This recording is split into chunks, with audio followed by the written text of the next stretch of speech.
Sinabi ni Migrant Workers Secretariat Leo Kakdak, tinitingnan nila ang lahat ng aspeto bago magrekomenda ng deployment ban sa Kongreso at Senado. Isa sa mga pinag-aaralan ay ang bisa at epektibo ng 4 na ipinatutupad na paghihigpit para sa deployment ng mga OFW. Kabilang dito ang pagbabawal sa mga first-timer, ang whitelisting ng recruitment agencies, ang pre-departure briefings at ang monitoring system. So we are closely looking into those and whether or not sufficient ba yun o kailangan dagdagan pa o kailangan mas mahigpit pa. So we are just giving ourselves time to study all this, and of course we're willing to work closely with the Senate and the House on this matter.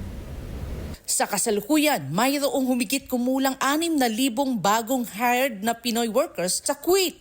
Mas mababa ito kumpara sa mga nakaraang taon bago ipatupad ang deployment ban na umaabot sa 15,000 hanggang 20,000 OFWs kada taon. Matatandaan, noong Hunyo 2024 lamang inalis ang deployment ban sa Kuwait matapos ang pagkamatay ni OFW Julie Biranara. Dumating ang labi ni Jenny Alvarado noong Huwebes ng gabi at isinagawa ang re-autopsy noong Biyernes sa pangangasiwa ng National Bureau of Investigation.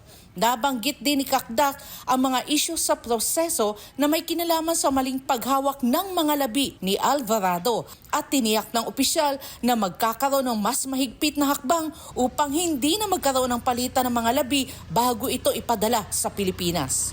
Of course, pinagsusuri na natin sa lawyer natin, sa Kuwaiti lawyer natin on the ground, and with a view to taking legal action kapag ang findings under Kuwaiti law ay may liability ang employer, and in the case of the mistaken shipment ay yung ating shipping handler doon.